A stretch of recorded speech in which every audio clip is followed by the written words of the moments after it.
Hello, everyone. Welcome and thank you for being here. My name is ckalerjones, and I am the Director of Storytelling at Communities for Just Schools Fund. Communities for Just Schools Fund is a national collaborative that links philanthropy with the power of grassroots organizing to transform schools. I'm joined today by representatives of and organizers with Black Swan Academy, Gwinnett SToPP, Dignity in Schools Campaign, Education for Liberation Network, Advancement Project, LA Students Deserve, and the Center for Popular Democracy. We come together today to discuss the importance of police-free schools and visions for holistic safety amid the aftermath of the horrific school shooting at Robb Elementary School. In the days after, we've seen how the narrative around school safety is once again being co-opted, and some officials are calling for increased school hardening and police. Before we begin, I'd like to offer a brief overview of today's press conference. Each organization will offer remarks, and then we will have about 30 minutes at the end for question and answer. If you may put your questions in the Q&A function, that would be so helpful for us to keep track of your questions. While we may not get to all of the questions today, our hope is that you would follow up with any of the speakers to learn more about their perspectives and their work. As we come together today, we hold the communities in Uvalde close to our hearts. No teacher, no child, no administrator, family member, or loved one should have to fear violence going to school or sending a child to school. We also hold the communities in Buffalo, New York that are grieving the loss of loved ones to white supremacist massacre and gun violence. And this is only a naming of just of the few of the horrid acts of violence in the past month alone. No one should have to fear violence. We've seen time and time again how police do not protect us. Rather, they do the exact opposite, enact physical, psychological, emotional violence, or remain inactive to leave Black and brown communities in the face of harm. Police cannot just be reformed or simply receive more training because their very existence was designed to preserve the system of enslavement, as policing as an institution has always operated in lockstep with its origins to terrorize and control Black people. The physical and psychological policing of Black and brown young people in schools is a lethal tactic that upholds centuries-old systems of injustice and oppression. And the conversation has long ignored the root causes of violence: white supremacy, anti-Blackness, toxic masculinity, xenophobia, heteropatriarchy, and more. Violence is erasure from our society, our schools, our curriculum, while practices and policies seek to make young people erase parts of themselves or face violent backlash. And while we've seen that some officials have called for actions that threaten the lives and the well-being of Black and brown students, LGBTQ+ students, and students with disabilities, things like hardening schools, expanding threat assessment programs, arming teachers, increasing surveillance and prison-like infrastructure, and adding more police to schools. But policymakers should not ignore or overlook organizers' demands. Schools should be safe spaces where young people can learn and grow. They can experiment, formulate their identity, create things, build deep relationships with each other and adults who are caring and culturally affirming, be supported in learning from mistakes, where they can learn to read the world, share their dreams, and strategize around solutions to the world's most pressing challenges. This is not possible if police and policing infrastructure are present, as they seek to manage and control through physically, psychologically, and emotionally violent tactics. Police do not keep schools safe. Investing in community keeps schools safe. And now you'll hear from organizations who will both share their visions for holistic safety, as well as the work that they have been moving for a long time that illustrate liberatory, just, restorative, and transformative models of what holistically safe schools and communities look and feel like. And with that, I'll pass it over to my colleague and comrade, Marlon Tillman with Gwinnett SToPP. Good afternoon. My name is Marlon Tillman. I'm the Federal Strategies Co-Chair for the National Dignity in Schools campaign and the Executive Director and Co-Founder for Gwinnett SToPP. The Dignity in Schools campaign is a national coalition of over 110 organizations in 27 states and the District of Columbia, working to dismantle the school-to-prison pipeline and support alternatives to a culture of zero tolerance, punishment, and criminalization in our schools. Gwinnett SToPP organizes with parents, students, and community members to dismantle the school-to-prison pipeline in Gwinnett County, Georgia, the land of the Salagwedai. I want to extend my deepest condolences to the victims and survivors of the mass shooting epidemic that has gripped this nation. Our Communities Not Cops campaign calls for safe, supportive, police-free schools. We are calling for the removal of all law enforcement from schools and create safe schools through positive safety and discipline measures, such as restorative and transformative justice. Police are not and will never be the answer to preventing violence in schools. We must work to prevent violence before it happens. Relying on police to address violence in schools does not work. Mass shootings typically stop when the shooter decides to end them, not due to intervention from police. There were at least 3 policing agencies on the scene in Uvalde, and they did not stop the murder of 19 babies and 2 adults. The Uvalde school police have been trained for an active shooter event. We cannot train ourselves out of this issue. The Gwinnett Schools SRO school resource officers may be of the same value in a similar situation. In the case of a bomb threat, their procedural manual directs them to establish a command post outside of the school and direct school staff to search the building while receiving directions from the police who are outside. We watched that play out in Uvalde also. Police in schools lead to a criminalizing environment, more arrests targeting the Black students, students of color, LGBTQ+ students, students with disabilities. There are alternatives that don't rely on policing or hardening schools. Parents, students, community members, and advocates have been calling for a change in school climate and discipline for years that doesn't involve criminalization of students, but instead meeting their needs. We've done it your way. Metal detectors, bulletproof doors, more police, surveillance, and the killings keep happening. How many more babies have to die? It's past time to try our way with fidelity. What's the definition of insanity? Doing the same thing and expecting different results. It's time to stop the insanity. Thank you.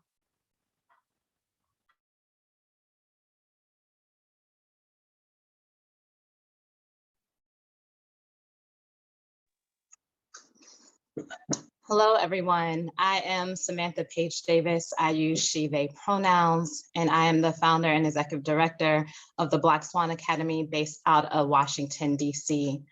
The Black Swan Academy is a nonprofit organization that believes that through investing in youth leadership, through unapologetically leading with racial equity, and when we fight for systemic change, that we will get free.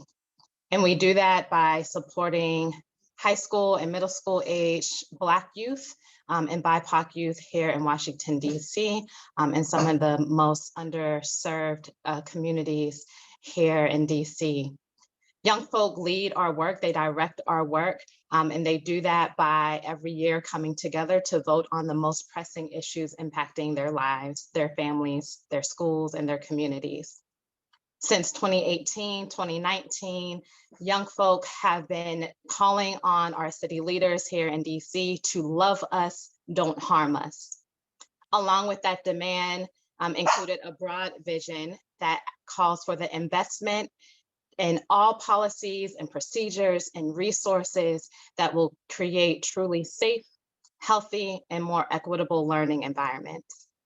In addition to that investment, it also called for a divestment in policies, practices, procedures, and resources that cause harm and violence and fear amongst our young people and in their school buildings. That is what led us to demand police-free schools. After years of calling on our leaders to invest in our communities, to invest in our young people, they continue to fall short. And yet, year after year, we saw that we were able to maintain the police budget. And in many ways, we were able to increase the police budget, continuing to put our young people in harm's way while ignoring the root causes and ignoring what their needs truly are. In DC, when we look at police, 100% of school-based arrests in our last full school year prior to the pandemic were of students of color.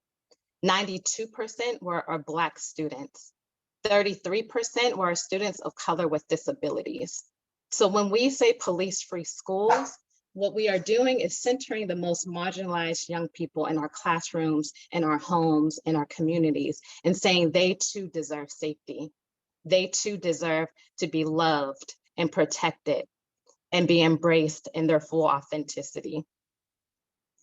Police in DC impact, and nationally, impact mostly Black youth, brown youth, disabled young folk, immigrant, queer young folk, those who are housing unstable. And so our demand is calling for that investment to really address the root causes in these young people's lives, to ensure that our communities have housing, that they have jobs, that they have the resources that they need to thrive. When we're thinking about police, most times, again, both in DC and nationally, police are responding to one of three things. They're responding to responses of trauma. They're responding to normal adolescent behavior, or they're responding to actions that are really rooted in survival. All of which we know that there are skilled, trained professionals that are care-based who can truly be able to address those issues.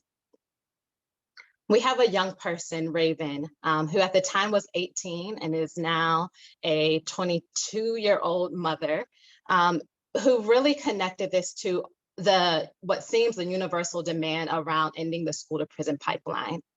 And she said, how do we end the school to prison pipeline if we are unwilling to burn the bridge between our schools and our prisons? There is no world where we are able to reach equity when we are still using policing and criminalization as the solution. There is no world where we're able to achieve true safety where we are relying on a false sense of safety rooted in coercion and in punitive disciplinary carceral methods. Here in DC, we have been heard. We have been building a base of young people, educators, parents, and community leaders throughout our city who too now are demanding police-free schools. We have gotten support from the Police Reform Commission. We have gotten support from task force that council and the executive body have formed. We have gotten support from the State Board on Education.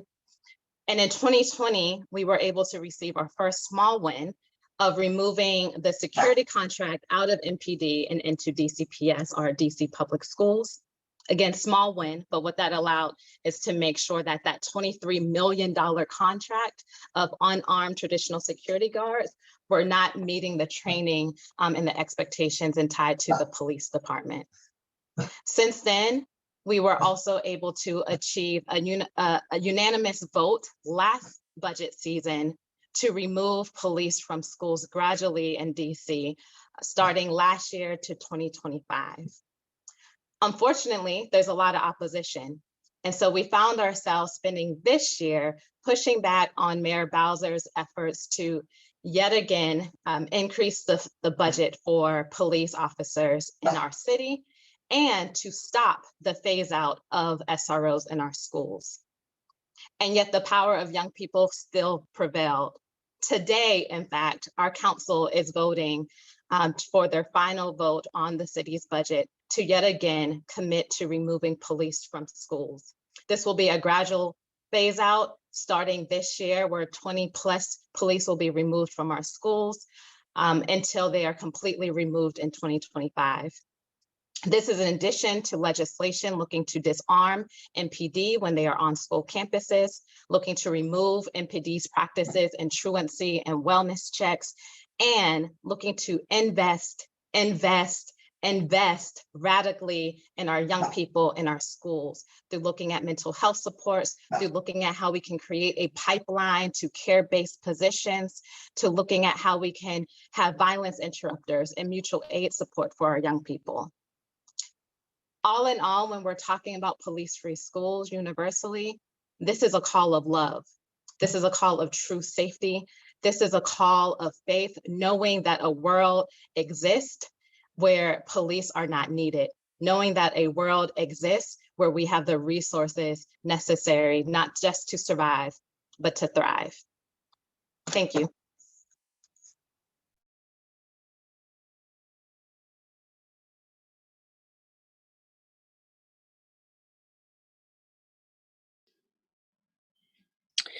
Hi, everybody. My name is Awol Okaikor Ayi Price.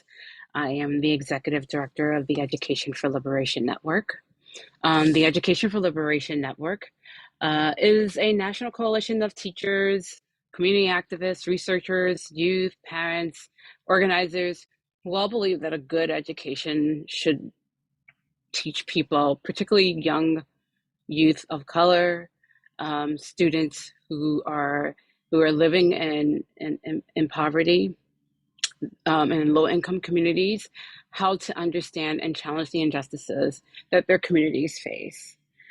This network aims to help improve the practice of education for liberation by bringing people together to learn from each other's experiences. We provide a space for members to share knowledge and work together to create tools for liberatory education. And this, we're thinking more broadly within the classroom, within the traditional learning environment, and even outside the traditional learning environment. And as EdLib as a network, we're primarily facilitated by people of color. And we focus on liberatory education by connecting people to a spectrum of members through very honest, through our honest work and love for community. We are empowering and welcoming community that both inspire people and help them to learn and grow in ways that support a more just society. The organization was started and founded by Black educators, academics, who came together and was like, this is the world that we want to create. I often see and think about EdLib and people who are like us and organizers as people from the future who already see and understand the importance of building a society that is rooted in love and justice and care. And I also want to take this time to lift up the victims and survivors and people who, are holding the grief of their loss of the horrendous act of violence that took place in Uvalde, Texas. Those children, those very lovely human beings, did not and should not have gone that way. No one should have to go that way. And we have been here before. That's the problem, right? We have seen countless times where children have been murdered in some of our most sacred places, churches and schools. This speaks to the foundation of violence as this nation's founding and grounding. It's our founding and grounding principle in this country. The violence that made this country will be the violence that destroys it unless we wake up and act. Unless those of us who are from the future are heard and listened to, right? If we can't definitively say as a country that we are committed to the collective, emotional, spiritual, intellectual, and community well-being of our children, then what are we doing? If we can't keep our basic principle of keeping children safe, our most vulnerable, children and elders, right, safe, then what are we doing? We must be collectively invested in dreaming of and actualizing a world where at the bare minimum, children are cared for fiercely and unapologetically. That means creating schools and environments and communities free of violence, including police, especially police. We must collectively be committed to creating a world where police are not, full stop. But we rely on the care of community, support of each other. We must be collectively committed to ensuring we are all thriving.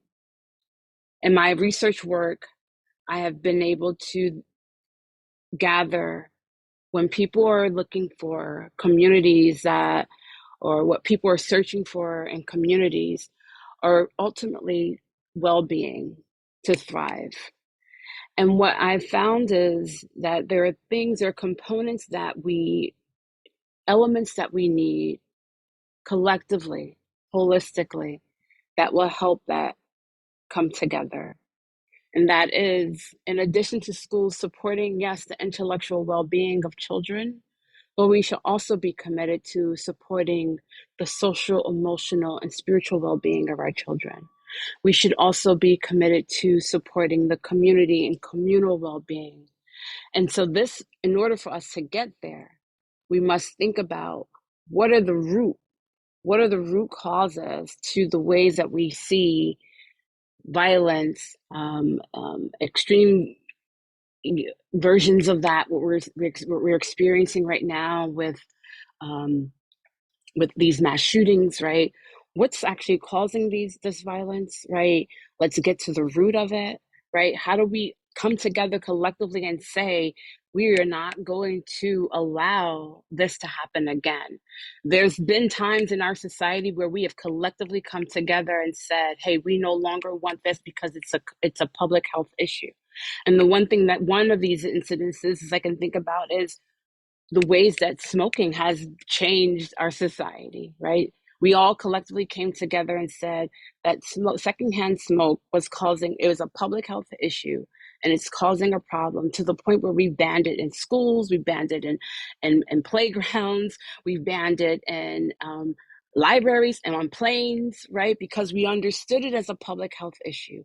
If we do not understand these acts of violence as a public health issue, and the presence of police as a public health issue, because they add to the violence. If we do not act and strip that away and remove that and replace it with the care, the love, the radical care and love and support, then we're going to doom ourselves to the very violence that this foundation of this nation was created on. We're going to destroy ourselves with, right? We must lean on our community and radical care and safety, which means that we dig at the root of the issues that are plaguing our schools, that are plaguing our societies. And really, schools are a microcosm of societies. What's happening in our schools, they're a microcosm, right? They're reflective of what's going on in the outside world. But we must commit to addressing this as a public health issue, just like we did with smoking, just like we've done with other issues. We can collectively come together and say that we no longer want this to be, right? But it takes the will to do that, right? And it also takes listening, right? Because there are folks, those of us who are, like I said, we're from the future. We're coming into this and saying, we cannot live like that. We will destroy ourselves. We see it. Thank you.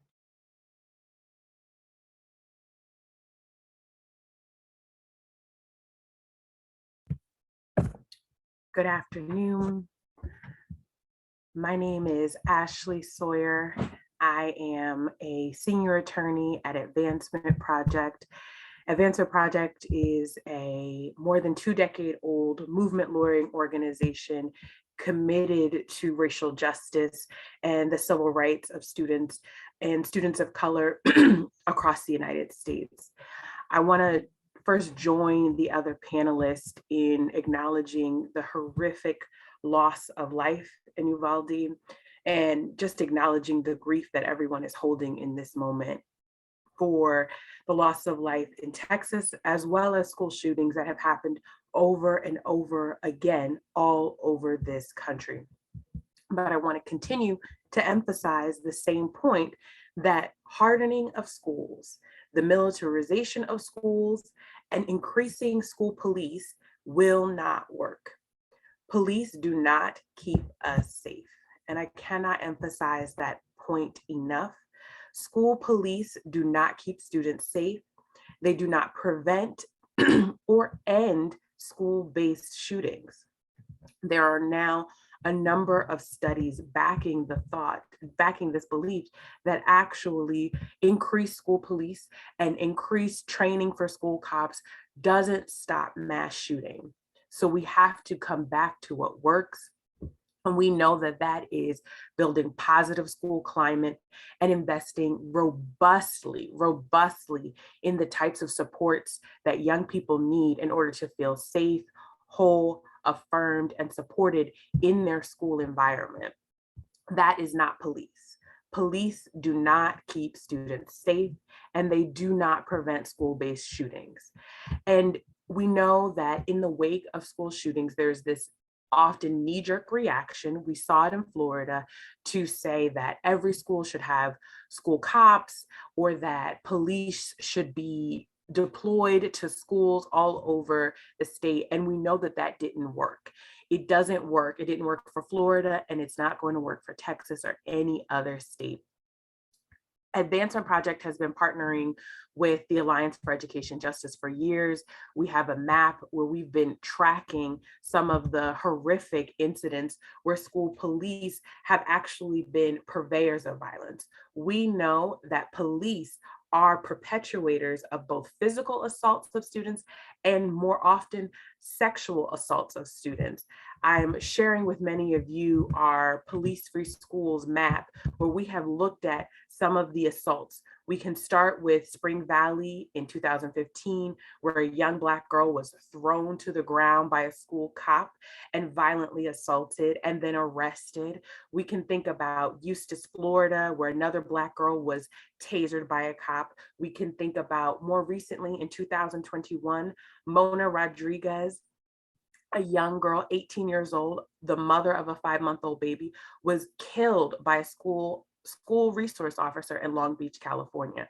So the data is really clear that the presence of police in schools actually increases violence in school. And we know that it increases violence against Black and Latina students and Indigenous students. If you look at the Assault at map created by Alliance for Educational Justice and Advancement Project, you'll see over and over again that Black students are overwhelmingly represented in the population of students who are experiencing assault at the hands of school cops. We know that Black girls are 3.7 times more likely to be assaulted by police in their school. So we know that police presence only perpetuates racial discrimination and violence. I can think about, again, assault at Yazoo in Mississippi. An SRO was found choking a student in a bathroom. Another incident on our assault at map, SRO was caught for sexual violence against a middle schooler. Police are much more likely to cause harm to students than they are to prevent a mass shooting or prevent any interpersonal violence. We know that we have to make the investments in building positive school climate, and those investments will take time. But there are organizers across the United States who have made demands about what they need and what they know will actually work to create the kind of safety that they're envisioning. We can think about the organizers from the Black Organizing Project in Oakland, California. We can think about Brighton Park Neighborhood Council in Chicago. We can go on and listen to the demands of youth organizers. But I do think I want to take a moment to point very quickly to the fact that in Uvalde, Texas, justice, there's actually a history of young people organizing to fight against the militarization and criminalization of their schools. In the 1960s and 70s, student organizers in Uvalde, as a part of the Chicano student movement, walked out in protest of the way that they were being treated by Texas Rangers. So we know that this is a community that has been deeply hurt and plagued by violence, state violence, violence by police, and racial violence. And we know that we have to honor the legacy of those student organizers by continuing to fight for schools that are whole and supportive and that have made the investments in the type of school climate where young people are safe, engaged, and are flourishing. And that cannot happen with the increased presence of school police. Police do not keep young people safe. Police do not prevent violence. We have to come back to what we know actually works and come back to what we know students and student organizers have been demanding for years and years and years. And that is the investment in their classrooms. We want to dismantle school policing. We want to invest not lip service, not a little bit here, a little bit there, but really robust investment in comprehensive mental and emotional health services and support, guidance counselors and social workers who are not working in conjunction with police, the major expansion of restorative justice practices, and protection for students and families from ICE arrests in and around schools. We know what works. Organizers have been making these demands for years, and we cannot continue to go back to the knee-jerk reactionary response of more policing. Police do not keep students safe, and we must honor the young people, Black and Brown and Indigenous young people across this country who are demanding more of what they know works, more healing, more safety, more wholeness. Thank you.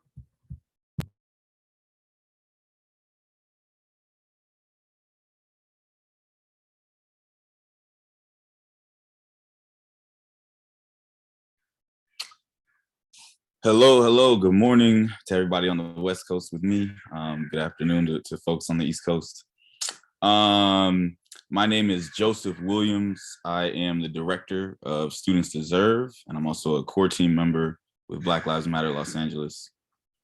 Students Deserve is a grassroots organization made up of students, parents, and educators in Los Angeles Unified School District.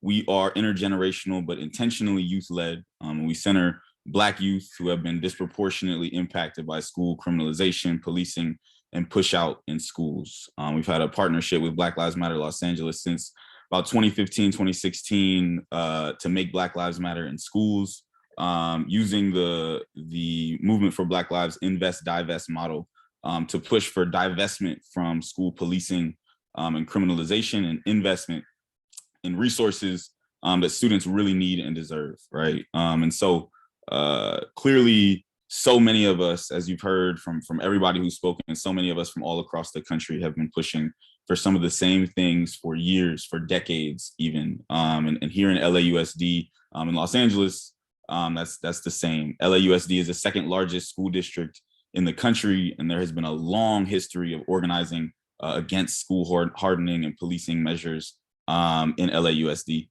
We are Students Deserve and Black Lives Matter Los Angeles are part of the Police Free LAUSD Coalition, which is made up of a number of organizations who have done really transformative work organizing for education justice, for racial justice in our schools in LA, and have had some really major wins over the past decades against school hardening and school policing measures.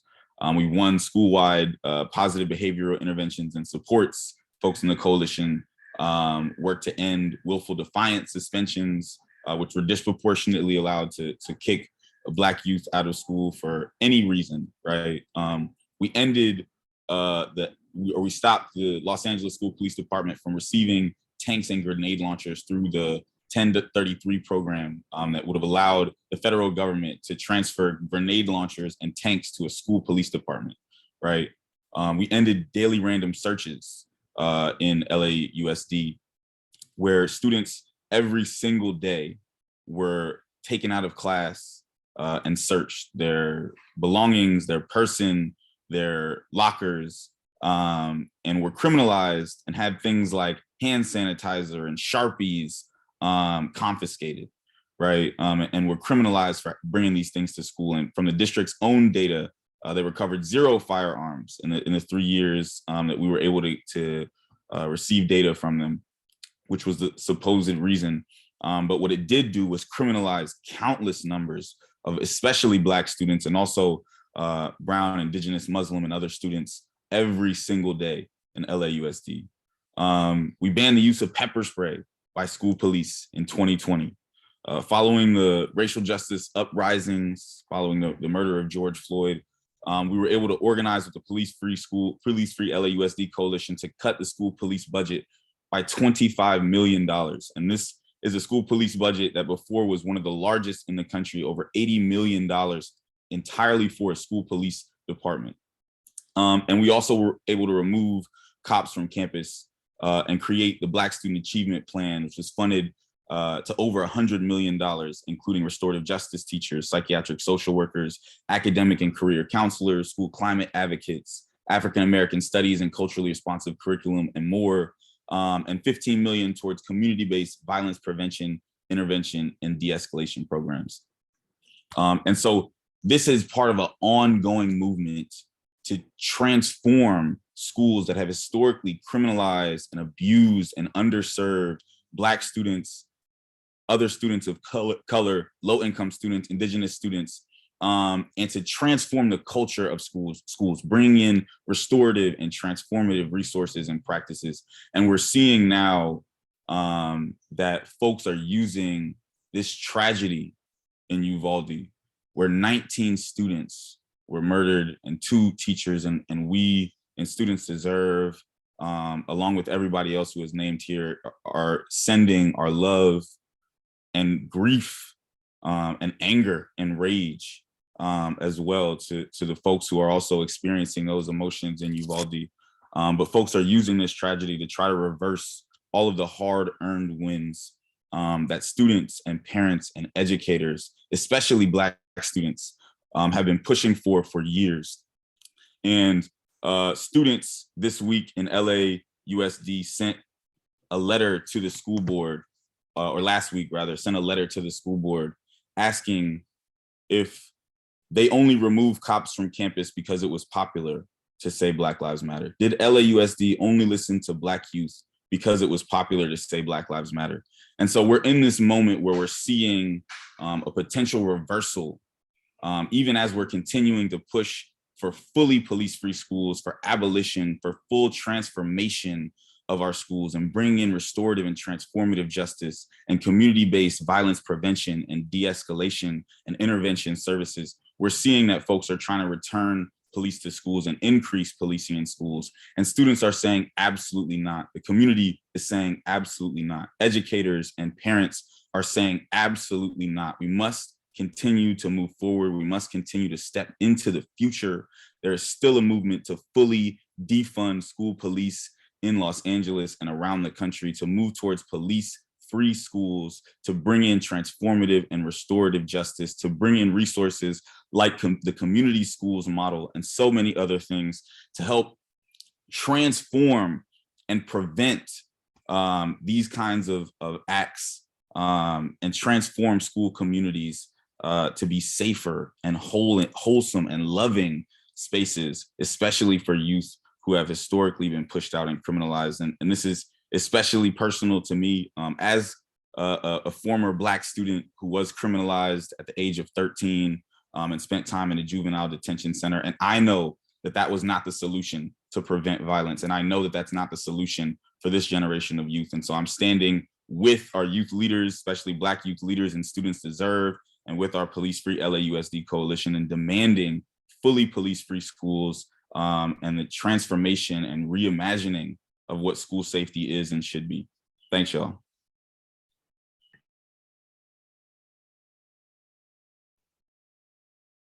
Thank you so much to all of the presenters that shared remarks in this conversation today. We are now going to move into the Q&A portion. So again, just a reminder, if you have any questions that are coming up for you that you would like to hear from any of the panelists, please do add them into the Q&A box. And I'll pass it over to my colleague, Brianna Perry, who is the Director of Liberatory Learning and Capacity Building at Communities for Just Schools Fund, to guide us and facilitate us through the question and answer portion.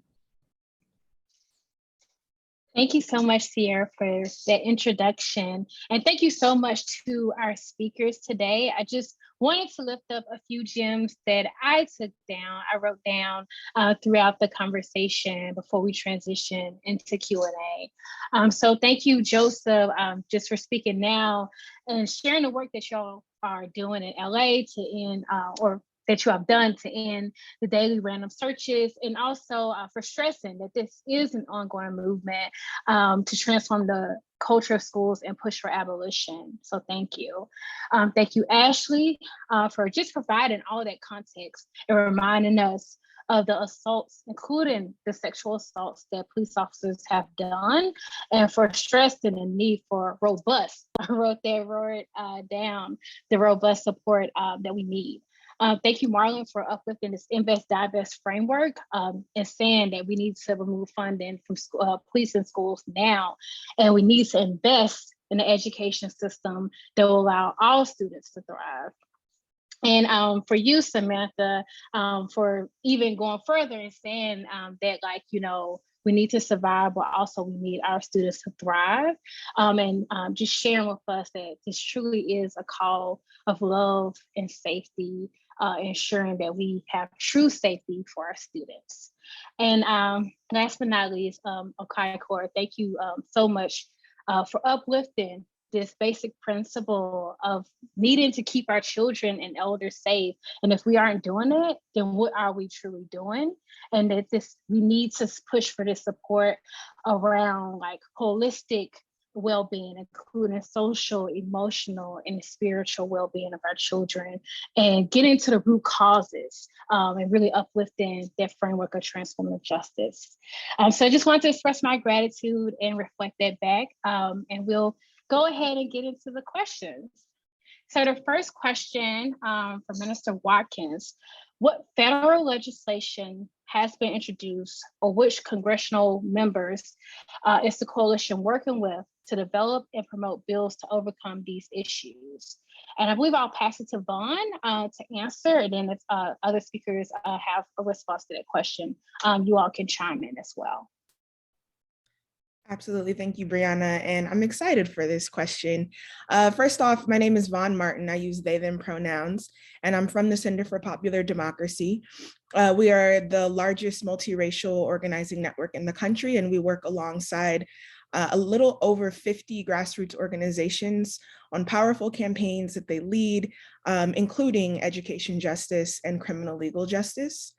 So leading up to the 2020 presidential election, young people and grassroots youth groups across the CPD network worked together to create the Youth Mandate for Education and Liberation. And it's a mandate to guide us from crisis to liberation. That is the full title, but we do call it Youth Mandate for short. So this youth mandate came after years of fighting to end the school to prison pipeline.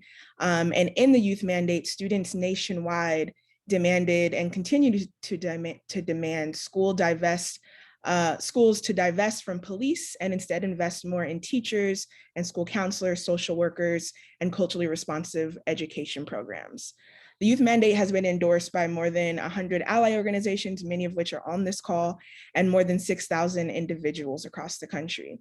And they demand that schools shift from a punitive and policing approach towards restorative practices. Due to the leadership of these young people, we see the youth mandate played out in different cities and states. Several of our affiliates have secured wins for police out of schools, including in Milwaukee, where young people at Leaders Igniting Transformation, or LIT. Also in Salem, Oregon, our leaders with LUCE, Latinos Unidos Siempre, also won complete divestments from school police on their campuses.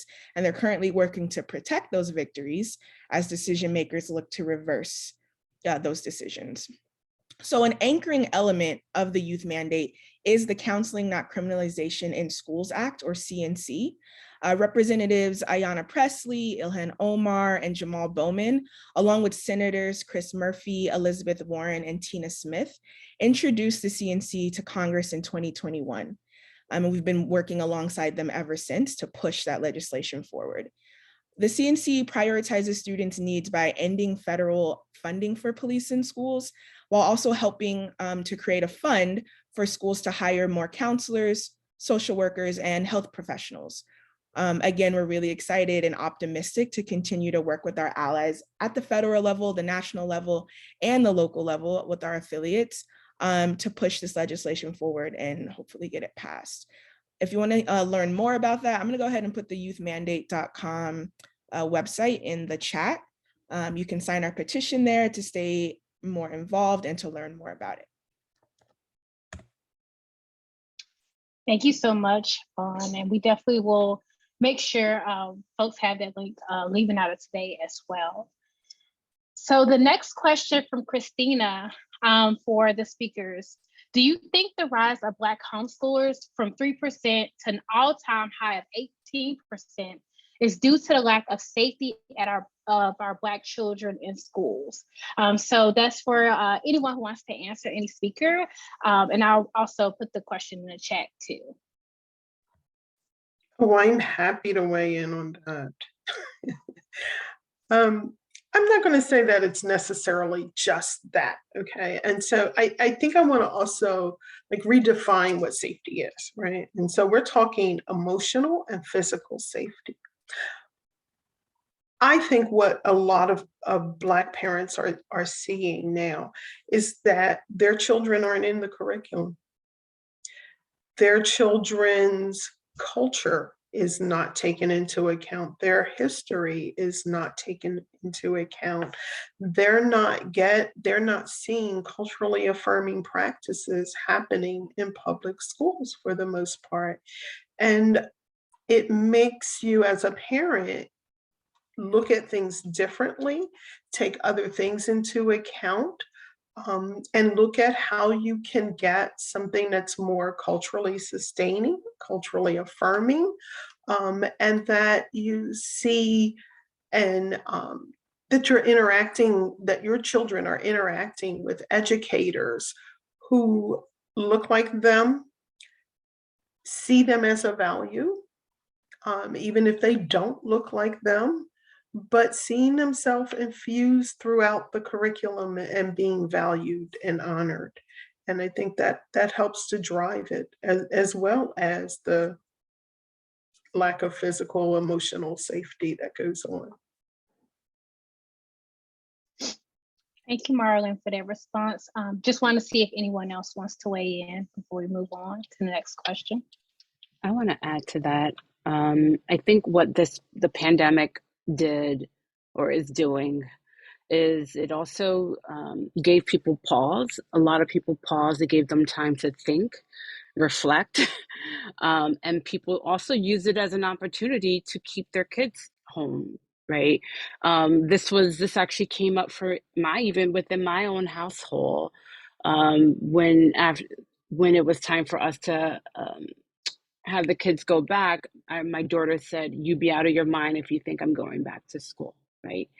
And so although she had not articulated this years before, that she was experiencing what we often refer to as death by 1,000 cuts, right? We've got these things that are happening throughout the day that they're experiencing, which I know as a person who's been in school, as a teacher, as a former classroom teacher, and also as a child who attended schools in this country, right? And so people in this moment, I think, are using it as, because of the pandemic has given them this space to think and say, there's another way to do this. But it's almost like a form of maroonage. We're seeing people are opting out of the violence that happens in the day-to-day school and saying, no, I'm refusing this. It's an act of refusal. And I'm going to keep my children, for people who can do that. Not everyone has the resources, the capacity, the time, right? We have to take all those things into consideration. But for those who did, they're taking all this inventory in. And I will say that I do believe that. I think it was a mixture of this pandemic.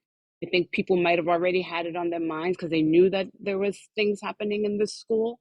But this pandemic gave people the opportunity And it opened the doors for people to have a little bit more control in ways that they hadn't before.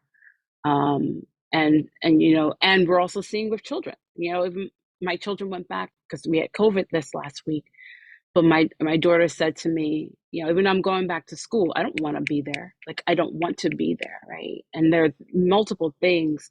And if you dig a little bit deeper, she will be able to name, here's what I don't see, here's what I do see, right? And a lot of that is, we can pinpoint it back to what they're learning curricula-wise, who's teaching them to as well, right?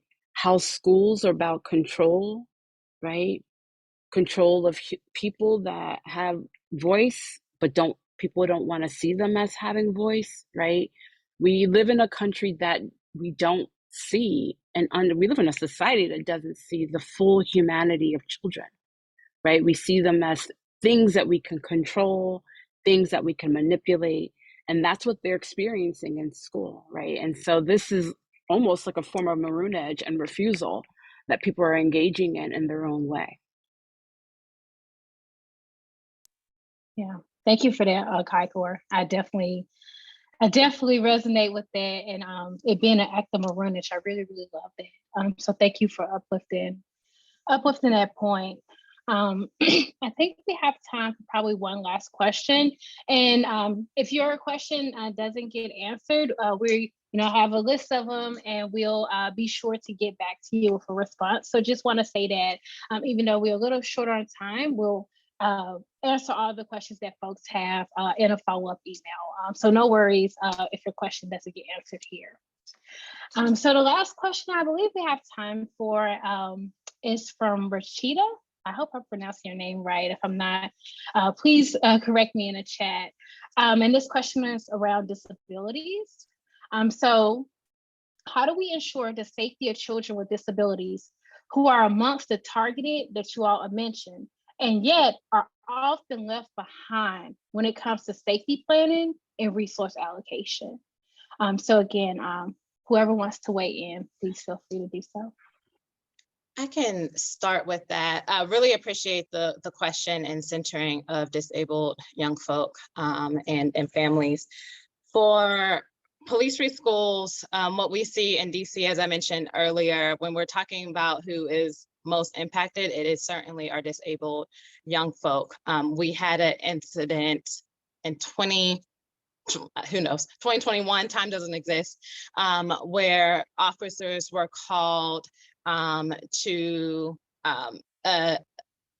a school bus where a 8-year-old, maybe 7-year-old at the time, Black autistic boy was having complications in putting his mask on. And they called the police on this young person.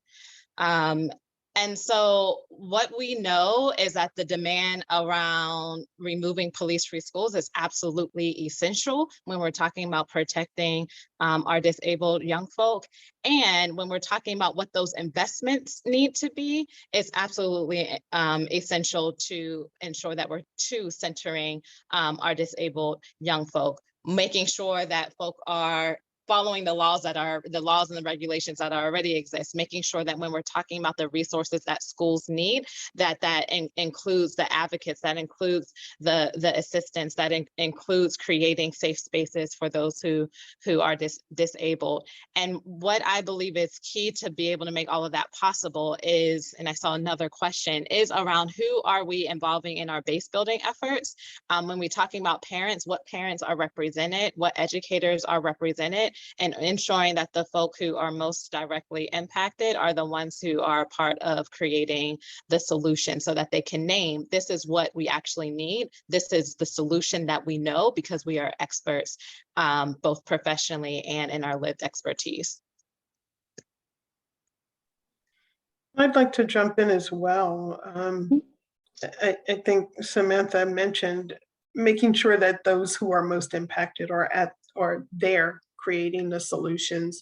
And for parents and advocates, just being there, being active, pushing for the things that you know are already in law, getting yourself educated to know what is there, what levers do you have, and if the levers aren't there, force the system to make believers.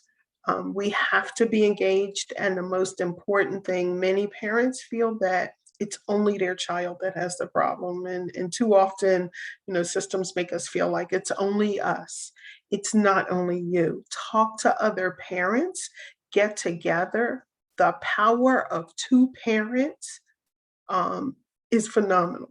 It is how we got started, and it'll grow into other things. When you talk to others, you will learn more.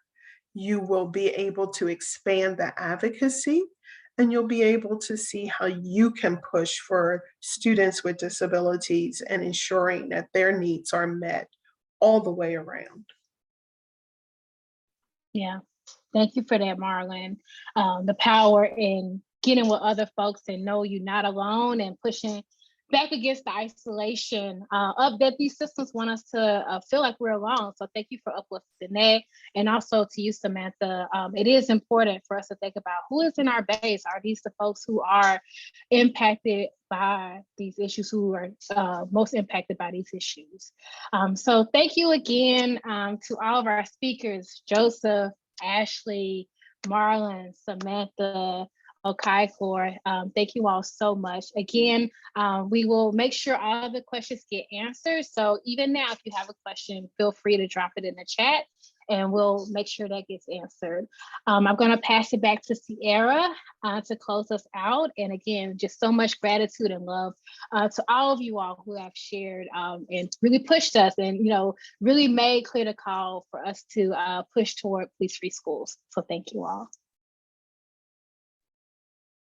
Thank you, thank you, thank you. Just echoing all of the gratitude to all of the panelists who shared their remarks, for their expertise, for the stories, for the statistics, the research, the facts, the lived experience that you all have shared on this call today. Thank you all for joining us. We're really grateful to be able to share this space with you all as we continue to amplify the message for police-free schools.